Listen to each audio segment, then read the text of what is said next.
Demba, comment tu vas? Ça va, merci beaucoup. Et toi? Ça va. T'es où, Demba? Parce qu'il y a du soleil, t'es beau, t'as le grand sourire, t'es où là?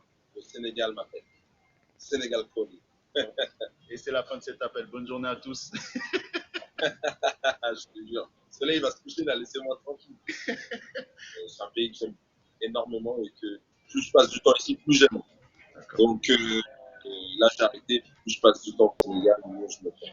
Alors, parle-moi un petit peu de ce transfert en Allemagne. Parce que on parle de la Bundesliga, mais on ne parle pas de la Bundesliga d'aujourd'hui qui est hyper exposée notamment en France. Toi, comment tu décides de partir en Allemagne, surtout que tu ne parles pas en Bundesliga, tu parles dans un niveau inférieur? Comment ça se fait?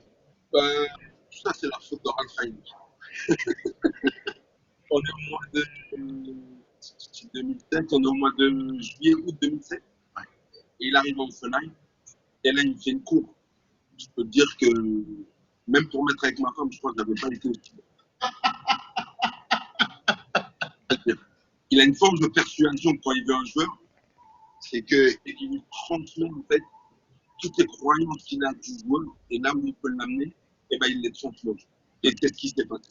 Contre toi, il aurait pu se faire peut-être plus tôt, parce que pour l'anecdote, il y a il s'appelle Christian, le recruteur de Ralph, qui vient me voir en août 2010. Et il était venu voir un autre joueur, il m'a raconté ça quelques années plus tard. Donc il regarde le joueur, rien de spécial. Tout à coup, il remarque un attaquant là, qui a l'air quand même assez virevoltant. Et donc il prend ses notes, et puis Nantes, incroyable. 86e minute, il descend des tribunes, comme ça. Il s'apprête à partir. Et là, il entend un gros crack, et il se retourne, il dit, qu'est-ce qui se passe? Et ben, c'était moi, à quelques mètres de lui, je venais de me casser la jambe. Ok. Il m'a dit, une croix. Il a mis une croix. Et il appelle Ralph, il dit, Ralph, j'ai trouvé un joueur exceptionnel. Et Ralph, il a dit, parfait, on va le faire. Il a dit, non. Il a dit, pourquoi? Et puis il dit, bah, viens te casser la jambe. Donc cette saison-là, je la passe quasiment blessé. Je reviens dans les 7 derniers matchs de la saison et je mets 7 buts. Et à partir du moment où je suis revenu, il avait suivi toute la saison, voir si j'étais revenu sur le terrain. Quand il a vu que je suis revenu sur le terrain, il a commencé à me revenir, à me regarder jouer. Il en a parlé à Ralph. Ralph est venu en pré-saison, il a regardé un match, il m'a validé. Et c'est comme ça que le transfert s'est fait. Il est venu jusqu'en Belgique. On a discuté autour d'un dîner pendant quelques heures. Et j'ai dit, c'est là-bas que je veux aller. L'adaptation au football allemand, est-ce qu'elle se fait naturellement ou pas?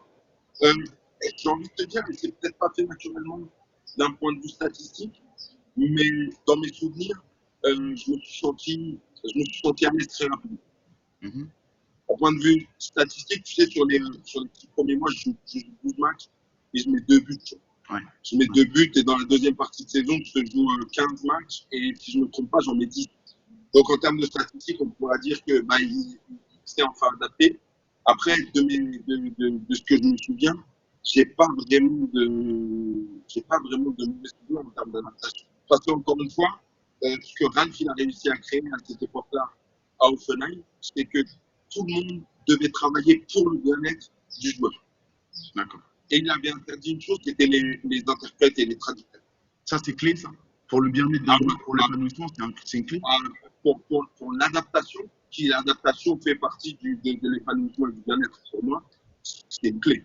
Bah, c'est vrai que tu me dis dans les stats, on a l'impression que tu galères et qu'ensuite ça part. Moi, à travers les stats, c'est vrai que j'avais l'impression qu'en deuxième partie de saison, il y a une espèce de déclic. Toi, on dirait que tu l'as pas vécu comme ça.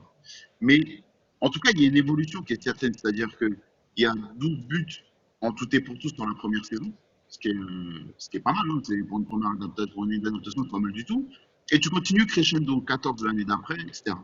Mais alors, si tu es si bien, que vous avez réussi à monter, donc tu évolues maintenant en Bundesliga, que tu es avec un coach que tu apprécies, dans un club qui t'a mis dans les bonnes conditions, l'envie de bouger et de quitter ce cocon-là, elle vient parce que c'est la première ligue, parce que c'est le championnat que t'aimes tant.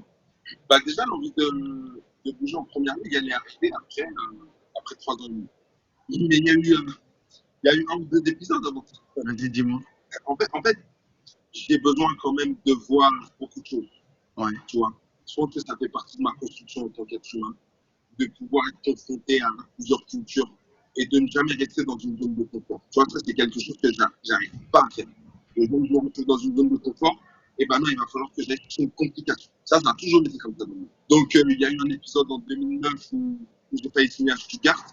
Le transfert, il s'est pas fait parce que j'avais trop fait la bringue l'été. C'est vrai. Donc, on va passer les détails, ouais. On va passer les détails.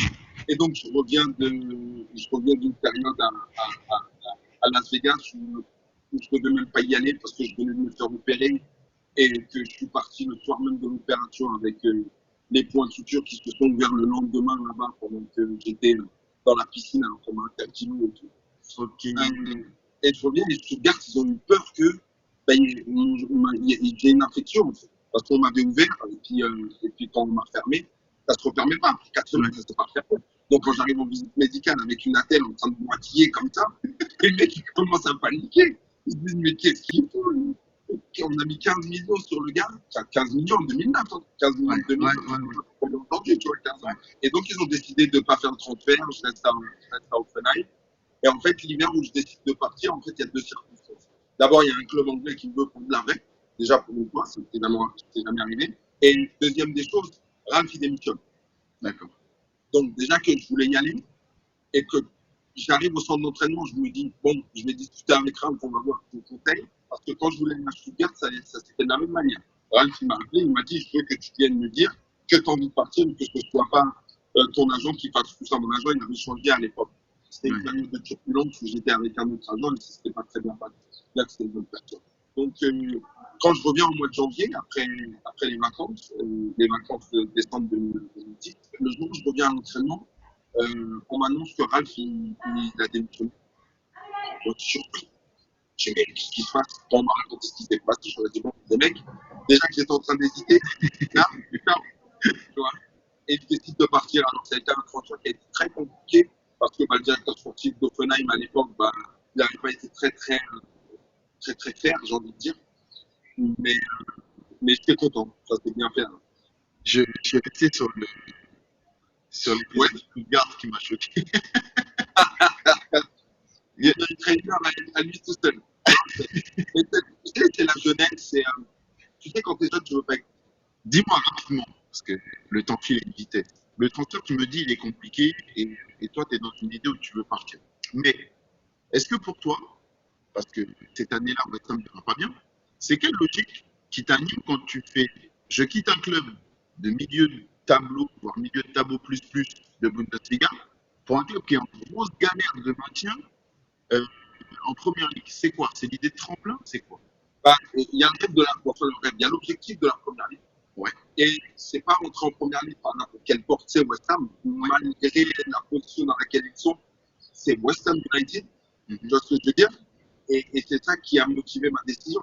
J'en ai absolument rien à faire. Qu'il soit premier, qu'il soit dernier, quand je vais mettre les pieds en première ligue, je sais de quoi je suis capable.